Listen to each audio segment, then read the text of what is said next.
চ্যানেলে প্রত্যেককেই স্বাগত। তোমরা যারা উত্তর 24 পরগনা জেলা থেকে অঙ্গনওয়াড়ি ওয়ার্কার হেল্পার পদের প্রস্তুতি নিচ্ছ, তোমরা জানো তোমাদের ইন্টারভিউ আগামী 23 অক্টোবর থেকে শুরু হতে চলেছে। ঠিক লক্ষ্মী পুজো যখন কমপ্লিট হয়ে যাবে তোমাদের ইন্টারভিউ শুরু হয়ে যাবে।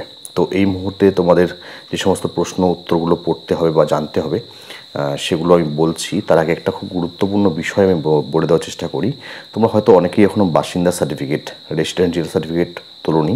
তো এই রেসিডেন্সিয়াল সার্টিফিকেট অবশ্যই তোমরা সংগ্রহ করে নেবে। এবং তোমরা নিশ্চয়ই আমার আগের ভিডিওগুলো খেয়াল করেছো যে সেখানে বলা ছিল তোমাদের যে ইন্টারভিউ কল লেটার যদি ডাউনলোড করে থাকো সেটাও তাড়াতাড়ি করে করতে হবে। সেখানে বলা আছে যে তোমার অ্যাপ্লিকেশানে যেভাবে তোমার ঠিকানা দেওয়া আছে ঠিক একই রকমভাবে তোমার এই সার্টিফিকেটটা হতে হবে, বাসিন্দা সার্টিফিকেটটা হতে হবে, ঠিক আছে। এবং সেখানে তোমার গ্রাম, পোস্ট, থানা অথবা যদি মিউনিসিপ্যালিটি এরিয়ার হও তাহলে তোমার ওয়ার্ড নাম্বার এবং মিউনিসিপ্যালিটির নাম স্পষ্ট উল্লেখ থাকতে হবে। তো অবশ্যই যখন সার্টিফিকেট নেবে তখন তোমরা তোমাদের অ্যাপ্লিকেশানে যেভাবে নিজের অ্যাড্রেসটা দিয়েছো সেভাবেই নিতে হবে, 1 নম্বর। 2 নম্বর হচ্ছে শুধু সার্টিফিকেট নিলেই হবে না, সেই অ্যাড্রেসের সাপেক্ষে তোমার ভোটার আইডি কার্ড অথবা আধার কার্ড এর মধ্যে যে কোনো একটি থাকতে হবে। অন্যান্য ডকুমেন্ট কী কী প্রয়োজন রয়েছে সেগুলো আমি আগেও বলেছি, প্রয়োজনে আরও একবার পরবর্তীতে বলে দেবো।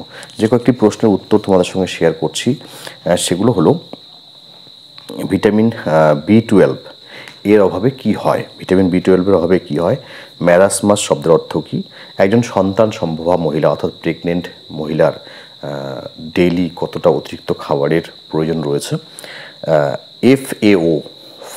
FAO এ কবে প্রতিষ্ঠিত হয়, এর সদর দপ্তর কোথায়, ডিমের সাদা অংশে যে প্রোটিন থাকে তার নাম কি, নেক্সট হচ্ছে ভ্রূণের বৃদ্ধি ব্যাহত হয় কিসের অভাবে, এবং অধিক উত্তাপ যদি প্রদান করা হয় তাহলে ডালের কি নষ্ট হয়, ডাল অধিক উত্তাপ যদি প্রদান করা হয়, দেওয়া হয় তাপে, অধিক তাপে ডালের কোন জিনিসটিকে আমরা মিস করতে পারি।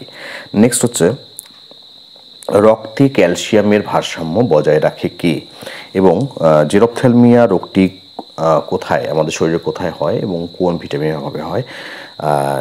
WHO যে ওআরএসের তৈরির যে ফর্মুলা দিয়েছে বা দিয়েছেন তারা, সেখানে সোডিয়াম ক্লোরাইড বা সাধারণ লবণ যেটা NaCl তার মাত্রা সম্পর্কে কি বলেছেন। আচ্ছা, তো এছাড়াও হচ্ছে কি রক্তাল্পতা বা অ্যানিমিয়া রোধের জন্য সরকার কিশোরী মেয়ে বা মহিলাদের কোন ট্যাবলেট দিয়ে থাকেন। এই সমস্ত প্রশ্নগুলোর উত্তর পাবে। এবং তার আগে একটা কথা বলি, তোমরা যারা এখনও আমার ইন্টারভিউয়ের কোচিং ক্লাসে অ্যাড হওনি, তোমাদের জেলার জন্য আমি ইন্টারভিউর কোচিং ক্লাস নিচ্ছি। সেটা শুরু হয়েছে 30শে সেপ্টেম্বর থেকে শুরু হয়েছে।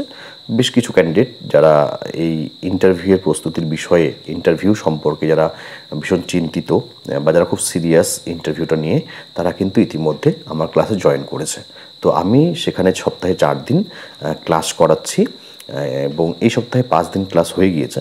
তো সপ্তাহে 4 দিন ক্লাস করাচ্ছি এবং ইন্টারভিউর জন্য প্রয়োজনীয় নোটস কী কী পড়তে হবে সেগুলো তাদেরকে দেওয়া হচ্ছে।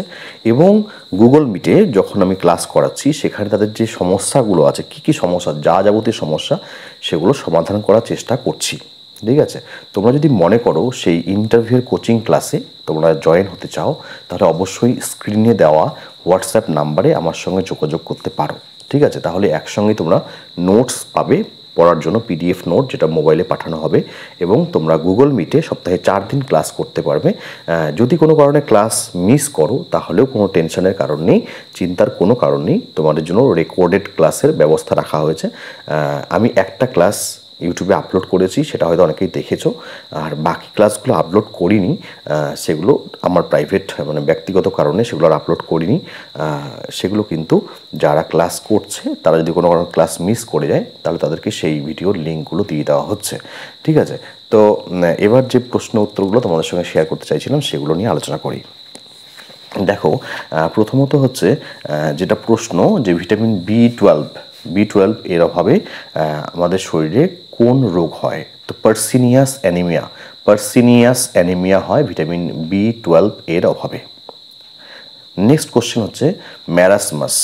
আমরা জানি যে প্রোটিনের অভাবে দুটো রোগ হয়, একটা হলো ম্যারাসমাস আর একটা হলো কোয়াশিয়ারকার। ম্যারাসমাস শব্দের অর্থ হলো ক্ষয়। ম্যারাসমাস শব্দের অর্থ হলো ক্ষয়। ক্ষয় মানে কি? ক্ষয় মানে শরীরের মানে ওজন বৃদ্ধি, আয়তন, এগুলো সমস্ত কিছু কমে যাওয়া, ক্ষয়, এটাই হচ্ছে ক্ষয়। সন্তান সম্ভবা মহিলা অর্থাৎ প্রেগনেন্ট মহিলার ডেইলি কতটা খাবারের দরকার, মানে অতিরিক্ত দরকার? তো সাধারণত প্রত্যেকেরই একটা নির্দিষ্ট পরিমাণ দরকার রয়েছে, এবং যারা প্রেগনেন্ট লেডি তাদের ডেইলি কমপক্ষে 400 কিলো ক্যালোরি খাবার অতিরিক্ত প্রয়োজন। 400 কিলো ক্যালোরি খাবার অতিরিক্ত প্রয়োজন যদি সন্তান সম্ভবা মহিলা অর্থাৎ প্রেগনেন্ট মহিলা হয়। FAO, ফাও, ফাও, তোমরা যারা ফাও FAO এর ফুল ফর্মটা জানো অবশ্যই কমেন্ট করে জানাবে।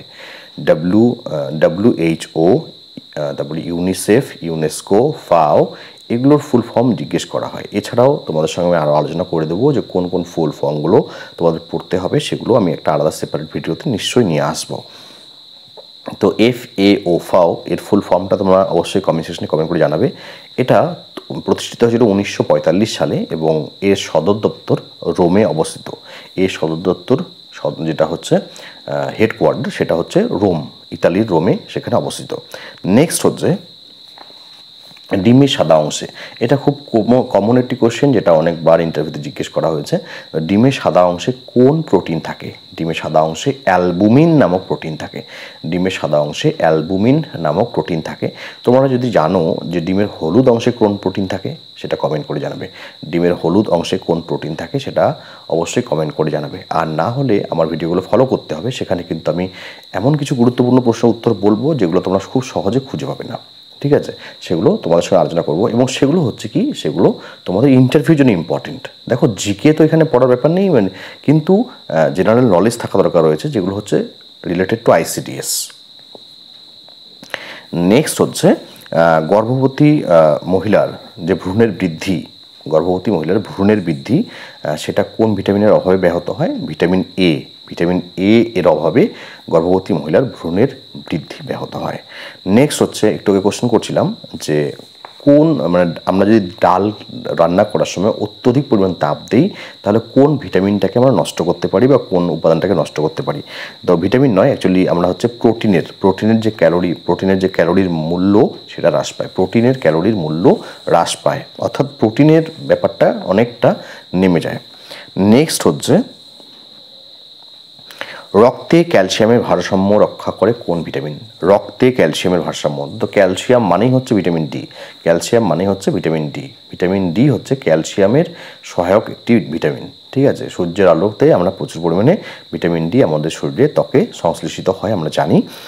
আমরা এটা আগের দিনও আলোচনা করেছিলাম তোমাদের সাথে। নেক্সট কোশ্চেন ছিল যে জেরপ্থ্যালমিয়া। জেরপ্থ্যালমিয়া আমাদের শরীরের কোন অংশকে আক্রান্ত করে? তো এর সঠিক উত্তর হলো জেরপ্থ্যালমিয়া আমাদের শরীরের চোখকে আক্রান্ত করে। জেরপ্থ্যালমিয়া এবং ক্যারোটোম্যালেশিয়া, জেরপ্থ্যালমিয়া এবং ক্যারোটোম্যালেশিয়া এই দুটো হলো চোখের রোগ। আমরা শুধু কি পড়ি যে ভিটামিন A এর অভাবে রাতকানা রোগ বা নাইট ব্লাইন্ডনেস হয়, তো শুধু এটুকু নয়, আমাদের জেরপ্থ্যালমিয়া এবং ক্যারোটোম্যালেশিয়া এই দুটোও জানতে হবে। এছাড়াও ভিটামিন A এর অভাবে আর কি কি হয় সবটাই জানতে হবে। নেক্সট হলো যে বিশ্ব স্বাস্থ্য সংস্থা WHO ORS অর্থাৎ ওরাল রিহাইড্রেশন সলিউশন তৈরির জন্য প্রতি লিটার জল পিছু সাধারণ লবণ, যেটা হচ্ছে সোডিয়াম ক্লোরাইড অর্থাৎ NaCl, যেটা সংকেত জিজ্ঞেস করা হয় NaCl। এবার PSC মিসলেনিয়াসে NaCl এর মানে সোডিয়াম ক্লোরাইডের সংকেত এসেছিল। PSC মিসলেনিয়াস পরীক্ষা তোমরা যদি কেউ দিয়েছো এবার, তাহলে তোমরা জানো যে সেখানে সাধারণ লবণের সংকেত জিজ্ঞেস করা হয়েছিল। তো বিশ্ব স্বাস্থ্য সংস্থা WHO যেটা, তাদের যে ওরাল রিহাইড্রেশন সলিউশন অর্থাৎ ORS তৈরির জন্য প্রতি লিটার জল পিছু সাধারণ লবণের মাত্রা ধার্য করা হয়েছে 3.5 গ্রাম, 3.5 গ্রাম, 3.5 গ্রাম, ঠিক আছে?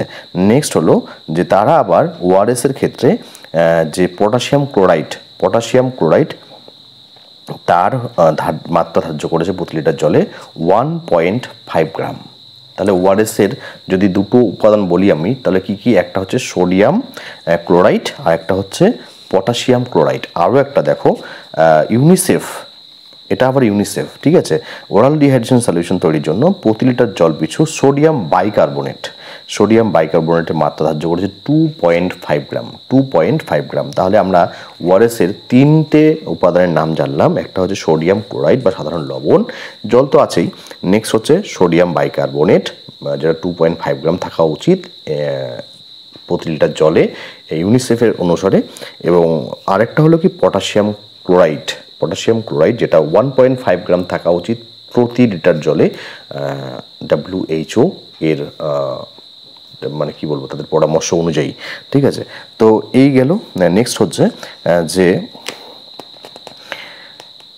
রক্তাল্পতা প্রতিরোধের জন্য, রক্তাল্পতা বা অ্যানিমিয়া প্রতিরোধের জন্য সরকার কোন ট্যাবলেটগুলো বিতরণ করে? তো এটা হচ্ছে IFA tablet, iron folic acid tablet বিতরণ করা হয় রক্তাল্পতা কমানোর জন্য। ঠিক আছে, এই কয়েকটা প্রশ্ন উত্তর তোমাদের সঙ্গে শেয়ার করলাম। আশা করি তোমাদের এগুলো ভালো লাগবে। কেমন লাগছে এই সিরিজের প্রশ্ন উত্তরগুলো সেটা অবশ্যই কমেন্ট সেকশনে জানাবে। আর যারা ক্লাসে অ্যাডমিশন হতে চাও তারা অবশ্যই স্ক্রিনে দেওয়া নাম্বারে আজই যোগাযোগ করো। ক্লাস কিন্তু রেগুলার চলছে, সপ্তাহে কমপক্ষে 4 দিন ক্লাস তোমরা পাবে। যে ক্লাসগুলো তোমরা করতে পারোনি সেগুলো রেকর্ডেড ভার্সন তোমাদের দিয়ে দেওয়া হবে। ধন্যবাদ সকলকে যারা ভিডিওটি এই মুহূর্ত পর্যন্ত দেখলে। প্রত্যেকের জন্য সফলতা কামনা করি। প্রত্যেকে পুজোতে এনজয় করো, উপভোগ করো, কিন্তু পাশাপাশি ইন্টারভিউর জন্য পড়াশোনা করো। পরবর্তীতে আরও কোনো ভিডিওতে তোমাদের সঙ্গে নিশ্চয়ই কথা হবে। ধন্যবাদ।